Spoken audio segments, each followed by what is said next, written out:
पटेल और नेहरू के बीच राजनीतिक लड़ाई की पहली बाजी पटेल के हाथ में रही, लेकिन इसके कुछ महीनों बाद इस शीत युद्ध का दूसरा अध्याय शुरू हुआ, जब भारतीय राष्ट्रीय कांग्रेस के अध्यक्ष पद का चुनाव होना था। इस पद के लिए पटेल ने संयुक्त प्रांत और प्रधानमंत्री के गृहनगर इलाहाबाद से ताल्लुक रखने वाले कांग्रेस के वरिष्ठ नेता पुरुषोत्तम दास टंडन का नाम आगे किया। टंडन और नेहरू व्यक्तिगत तौर पर मित्र थे, लेकिन वैचारिक रूप से वे दोनों दो ध्रुवों पर खड़े थे। जब अगस्त 1950 में कांग्रेस पार्टी के अध्यक्ष पद के लिए चुनाव हुआ तो टंडन बहुत आसानी से जीत गए। इस जीत के बाद नेहरू ने राजगोपालाचारी को एक पत्र लिखा कि टंडन का कांग्रेस अध्यक्ष पद पर चुनाव मेरे लिए सरकार या कांग्रेस में रहने से ज़्यादा महत्वपूर्ण समझा जा रहा है। मेरा अंतर्मन कह रहा है कि मैं कांग्रेस और सरकार दोनों के लिए अपनी उपयोगिता खो चुका हूँ। अगले दिन उन्होंने राजा जी को फिर से पत्र लिखा, जिसमें उन्होंने कहा कि मैं मानसिक और शारीरिक रूप से अपने आप को थका हुआ पाता हूँ। मैं सोचता हूँ कि मैं भविष्य में संतुष्टिजनक तरीके से काम नहीं कर पाऊँगा। राजा जी अब दोनों ही धड़ों के बीच समझौता कराने की कोशिश की। पटेल नरम रुख अख्तियार करने को राजी हो गए, लेकिन उन्होंने कहा कि वे दोनों नेताओं के नाम से एक संयुक्त वक्तव्य जारी किया जाना चाहिए कि वे और नेहरू कांग्रेस की खास मौलिक नीतियों से एकमत है। हालांकि प्रधानमंत्री ने अकेले ही बयान देना उचित समझा। 2 महीने के गहन विचार के बाद उन्होंने कड़ा फैसला लिया और इस्तीफा देने की धमकी दे दी। नेहरू की राय में यह भारत सरकार और कांग्रेस पार्टी की जिम्मेदारी थी कि वह मुसलमानों को हिंदुस्तान में सुरक्षित महसूस कराए, जबकि पटेल चाहते थे कि यह जिम्मेदारी खुद अल्पसंख्यक वर्ग ही उठाए। एक बार उन्होंने नेहरू को कहा था, हिंदुस्तान में मुस्लिम नागरिकों की ये जिम्मेदारी है कि वे जनता के एक बड़े तबके के मन से उनकी स्वामी भक्ति संबंधित भ्रम को दूर करें, जो अतीत में उनके पाकिस्तान की मांग को समर्थन देने और उनमें से बहुत कुछ के दुर्भाग्यपूर्ण क्रियाकलापों से भी जुड़ी हुई है।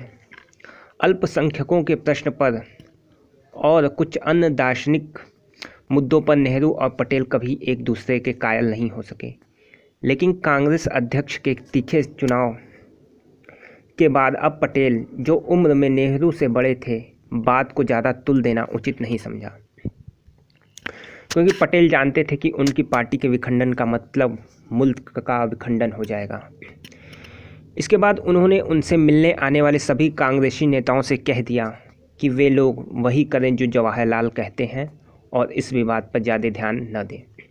2 अक्टूबर को इंदौर में एक महिला केंद्र का उद्घाटन करते हुए पटेल ने इस अवसर का उपयोग प्रधानमंत्री के प्रति अपने विश्वास के प्रदर्शन में किया। उन्होंने अपने भाषण में कहा, वे महात्मा गांधी के बहुत सारे अहिंसक शिष्यों में से महज एक हैं।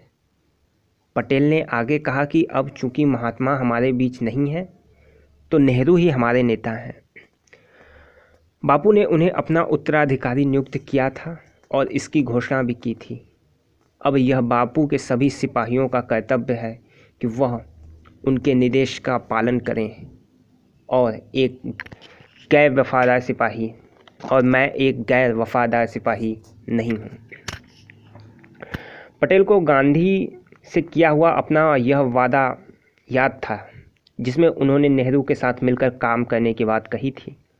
इसके साथ साथ कांग्रेस अध्यक्ष पद पर विवाद के वक्त उनका स्वास्थ्य भी ठीक नहीं था।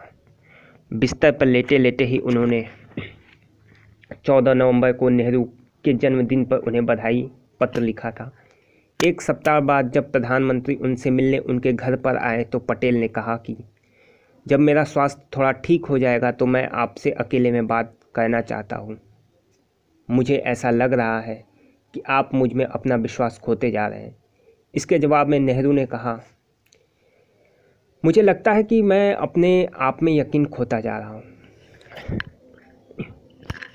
इसके 3 सप्ताह बाद ही पटेल की मृत्यु हो गई। खुद प्रधानमंत्री को ही मंत्रिमंडल के शोक संदेश संबंधी प्रस्ताव लिखने की जिम्मेदारी उठानी पड़ी। नेहरू ने एक एकीकृत और मजबूत भारत के निर्माण में पटेल की प्रतिबद्धता को रेखांकित किया। साथ ही रजवाड़ों की जटिल समस्या सुलझाने में उनकी प्रतिभा की सराहना की। पटेल नेहरू के एक सहयोगी भी थे और एक प्रतिद्वंदी भी, लेकिन अपने देशवासियों के लिए पटेल एक महान देशभक्त, आज़ादी की लड़ाई के बेजोड़ योद्धा, महान जनसेवक, महान प्रतिभा और विराट उपलब्धियों वाले राजनीतिज्ञ थे। धन्यवाद।